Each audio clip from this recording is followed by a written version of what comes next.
जी, अस्सलाम वालेकुम। उम्मीद है कि आप तमाम दोस्त खैरियत से होंगे और आज का दिन भी ट्रेडिंग के हवाले से अच्छा गुज़रा होगा। आज भी माशाल्लाह से मार्केट ने 14 पॉइंट्स डाले हैं। मार्केट के आज का जो लो था वो 56,433 का था। अगर मार्केट के स्ट्रक्चर की बात करें, मार्केट की मूवमेंट की बात करें और मार्केट के इस वक़्त मौजूदा सेंटिमेंट की बात करें तो कल के सेंटिमेंट के साथ मिलता-जुलता है। मार्केट अपने उसी ज़ोन के अंदर जो कि 56,000 वाला ज़ोन है, उसी के अंदर घूम रही है और एक ही रेज़िस्टेंस को फ़ॉलो कर रही है। और आप एक चीज़ ज़रूर ज़हन में रखिएगा कि अगर बार-बार एक चीज़ जो है वो एक ही लेवल को टच करती है, मिसाल के तौर पर मार्केट यहाँ से ऊपर गई, ये एक उसने लेवल बनाया, 1 बार टच किया, 2 बार टच किया, 3 बार टच किया, 4 बार टच किया। टच करने से मुराद ये नहीं है कि एग्ज़ैक्टली एक ही पॉइंट को वो टच करे, एक ज़ोन की बात हो रही है। तो देन चांसेस होते हैं कि वहाँ से मार्केट जो है वो थोड़ा पलटने के मूड में है या शेयर जो है वो वहाँ से पलटने के मूड में है। इस आज दूसरा दिन था इसलिए कोई ख़ास परेशानी वाली बात नहीं है, प्रॉफ़िट टेकिंग जारी है और हर बंदे की कोशिश है कि अगर उसके पास को 8, 10, 12, 15% प्रॉफ़िट जो है वो किसी शेयर में मौजूद है, तो वो उसमें से प्रॉफ़िट टेकिंग करे।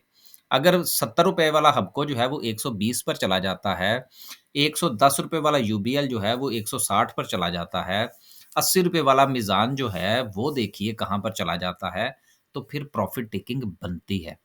₹44 वाला बैंक अल हबीब जो है वो ₹60 भी क्रॉस कर जाता है तो प्रॉफ़िट टेकिंग बनती है। जब चीज़ें जो हैं वो इस कदर ऊपर चली जाएँगी तो प्रॉफ़िट टेकिंग होती है, ये एक नेचुरल साइकिल है।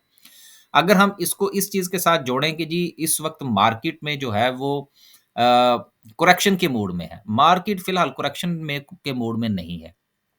मार्केट प्रॉफ़िट टेकिंग में है, जिस तरह से कि मैं प्रॉफ़िट टेकिंग कर रहा हूँ या आप करते हैं या कोई और करता है, तो ये एक प्रॉफ़िट टेकिंग का सेंटिमेंट है, जो कि शेयर्स की प्राइसेज़ बढ़ने की वजह से एक नेचुरल साइकिल की बुनियाद पर चलता है। लिहाज़ा इससे बिल्कुल वरी होने की कोई ज़रूरत नहीं है। अच्छे शेयर्स नीचे आ रहे हैं, बैंकिंग सेक्टर को देखिए उसके अलावा ऑटोमोबाइल्स मैं गुज़िश्ता काफ़ी दिन से आपसे कह रहा था कि वो नक्को-नक हो चुका है, अब उसको आने दें वापिस। जब वो वापिस आए तो अच्छे लेवल्स के ऊपर बाय करनी चाहिए, लेकिन अभी नहीं, अभी आप इंतज़ार कीजिए और जो शेयर्स अभी नहीं चले उनमें भी देखिए अच्छे शेयर्स अभी तक मौजूद हैं, उनमें आप बाइंग कीजिए इंशाल्लाह अगले 1 आध दिन में आपको वो चलते हुए नज़र आएँगे। आगे चलते हैं जी और बात करते हैं सर्किट ब्रेकर की। आज माशाल्लाह से 8 कंपनीज़ अपर कैप हैं, गरीबवाल सीमेंट अपर कैप है, लोड्स है, पेल है, तो मिली-जुली कंपनीज़ जो हैं वो आपको अपर कैप्स में नज़र आ रही हैं। लोअर कैप की बात करें तो लोअर कैप में काबिल ज़िक्र कोई कंपनी नहीं है। ओवरऑल अगर हम जायज़ा लें मार्केट का, तो सबसे ज़्यादा जो है जिस सेक्टर ने पॉइंट्स निकाले हैं वो कमर्शियल बैंक्स हैं, पावर जनरेशन है, सीमेंट है, ऑटोमोबाइल्स है, फर्टिलाइज़र है। अब आप ये देखिए कि अगर आप गुज़िश्ता मार्केट का जो साइकिल चला है, जो 40,000 से मार्केट उठी है और 56,000 पे चलेगी, 16,000 पॉइंट्स मार्केट ने डाले हैं, तो कौन से सेक्टर चले थे सबसे ज़्यादा? यही चले थे। कमर्शियल बैंक्स चले थे, पावर जनरेशन ₹70 वाला, जैसा कि अभी मैंने पहले गुज़ारिश की कि ₹70 वाला हबको जो है वो कहाँ पे चला गया? फिर उसके बाद बाकी शेयर्स आप देखिए कहाँ से कहाँ पहुँचे। सीमेंट सेक्टर में आप देखिए डीजी खान जो है वो कहाँ से चला कहाँ पर पहुँचा। बाकी सीमेंट्स को देख लीजिए। ऑटोमोबाइल्स में आप मिसालें जो है वो आपके सामने हैं। तो ये वो तमाम के तमाम सेक्टर्स हैं जिन्होंने अच्छे खासे पॉइंट्स जो हैं वो डाले थे। तो लिहाज़ा अब उसमें प्रॉफ़िट टेकिंग हो रही है। कुरेक्शन कोई नहीं है, ना ही डाउनफॉल है किसी भी हवाले से। मार्केट को अच्छी खबर की ज़रूरत है और वो है सिर्फ़ और सिर्फ़ आईएमएफ की। और आईएमएफ के हवाले से मैं काफ़ी दिनों से आपसे कह रहा हूँ, हर रोज़ मैं यही बात करता हूँ, साथ में 2 खबरें हैं आईएमएफ के हवाले से, उनको भी हम शामिल करते हैं और फिर कैंडलस्टिक पर चलेंगे। पाकिस्तानी हुकाम इंतहाई मुश्किल हालात में प्रोग्राम पर अमल कर रहे हैं। इसका मतलब ये है कि आईएमएफ जो है वो पूरी तरह से मुतमईन है। दूसरी जो सबसे अहम खबर है वो ये है कि पॉलिसी मुज़ाकरात मुकम्मल, पाकिस्तान और आईएमएफ का शरह सूद मज़ीद ना बढ़ाने का पर इत्तफ़ाक। अब शरह सूद अगर मज़ीद नहीं बढ़ती और अपनी जगह पर कायम रहती है, तो ये स्टॉक मार्केट के लिए एक अच्छी खबर होगी। क्योंकि इस वक़्त जो आपकी प्रॉपर्टी की मार्केट है, वो उसमें अभी जान नहीं आएगी, वो आएगी इलेक्शंस के बाद। और अगर पॉलिसी रेट नहीं बढ़ता, तो लोगों ने पैसा कहाँ लेकर जाना है? लोग आएँगे इधर ही स्टॉक मार्केट के अंदर। अगर वो मनी मार्केट में चले जाते हैं, म्यूचुअल फंड में चले जाते हैं, तो वो एक अलग इश्यू है। लेकिन ज़्यादातर लोग जो कि ट्रेडिंग करना जानते हैं, जिनका स्टॉक मार्केट में इंटरेस्ट है, वो मार्केट में आएँगे। लिहाज़ा अपॉर्च्युनिटी जो है, पॉज़िटिविटी जो है, वो मार्केट के लिए अभी मौजूद है और इंशाल्लाह अगर कल ही फ़र्ज़ कीजिए कि आईएमएफ से पॉज़िटिव न्यूज़ आ जाती है कि $70 करोड़ मिल गए, तो यही मार्केट जो है, ये फिर आपको 2 से 3 दिन में 60,000 भी क्रॉस कर जाएगी। तो इसलिए वरी ना करें और अपना जो प्रॉफ़िट टेकिंग का सिलसिला है, वो साथ-साथ जारी रखें। आखिर में डिस्कस करते हैं जी आज की कैंडल को।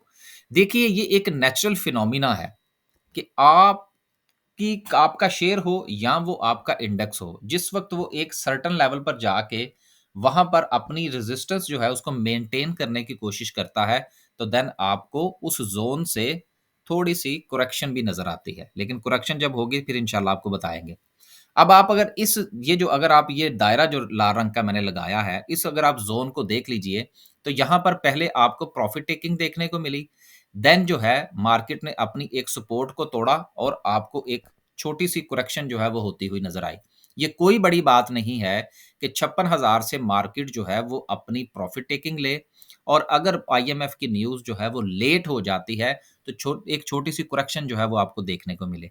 लेकिन मैं बार-बार ये कह रहा हूँ कि अभी मैं करेक्शन होती हुई मार्केट में नहीं देख रहा। प्रॉफ़िट टेकिंग है, मार्केट अपनी रेजिस्टेंस के करीब है और 2 दिन से मार्केट अपनी उस रेजिस्टेंस को जो है वो टेस्ट कर चुकी है। अगर अगले 1 से 2 दिन जो है वो मार्केट इसको मज़ीद टेस्ट करती है और नीचे जो है वो अगर आप देखिए तो वॉल्यूम जो है, वो भी काबिले ज़िक्र है और ये काबिले ज़िक्र वॉल्यूम जो है ये नंबर्स ऑफ ट्रेडिंग्स के हवाले से है। तो जो नंबर ऑफ ट्रेडिंग्स जो हैं वो ज़्यादा से ज़्यादा प्रॉफ़िट्स की तरफ जा रही हैं। तो जब प्रॉफ़िट टेकिंग होगी तो मार्केट के ऊपर प्रेशर जो है वो कंटिन्यू करेगा। उसके नतीजे में लोग पैनिक होकर निकल भी सकते हैं। लिहाज़ा जिस वक़्त लोग निकलें, पैनिक फैले, तो आप अच्छे शेयर्स का इंतख़ाब कीजिएगा। इंशाल्लाह आईएमएफ की न्यूज़ 2 दिन बाद नहीं, 4 दिन बाद नहीं, हफ़्ते बाद आप न्यूज़ ले लेंगे और वो मार्केट को सपोर्ट करेगी। अब तक के लिए सिर्फ़ इतना ही, खुश रहें, आबाद रहें। गुज़ारिश मैं हर बार और हर वीडियो के आखिर में यही करता हूँ कि आपकी मेहनत का पैसा है, इंतहाई जो है वो सोच समझ कर इस्तेमाल कीजिए। और मैं आखिर में मुझे वो एक बात याद आ गई, मैंने आपको याद होगा पिछले दिनों हिनो का नाम लेकर मैंने कहा था कि अब होगा क्या कि लोग जो है वो इसको 325 पर खरीदेंगे और फिर फ़ोन करके फिर मैसेज करके पूछेंगे जी कि आप बताएँ इनका क्या करना है? यकीन कीजिए कि ऐसा ही हुआ। किसी एक दोस्त ने अब ऊपर वाले लेवल पर उसको खरीद लिया और अब वो मुझसे पूछ रहा था जी कि अब ये कहाँ तक जाएगा? और अब वो 300 से नीचे आ गया। तो गुज़ारिश ये है कि जो शेयर्स अभी नहीं चले उसका इंतख़ाब कीजिए। इंशाअल्लाह उन्होंने चलना है, उनकी बारी आएगी। जब बारी आएगी तो आप उसमें से प्रॉफ़िट टेकिंग कीजिएगा। बस जी, अब तक के लिए सिर्फ़ इतना ही। अल्लाह हाफ़िज़।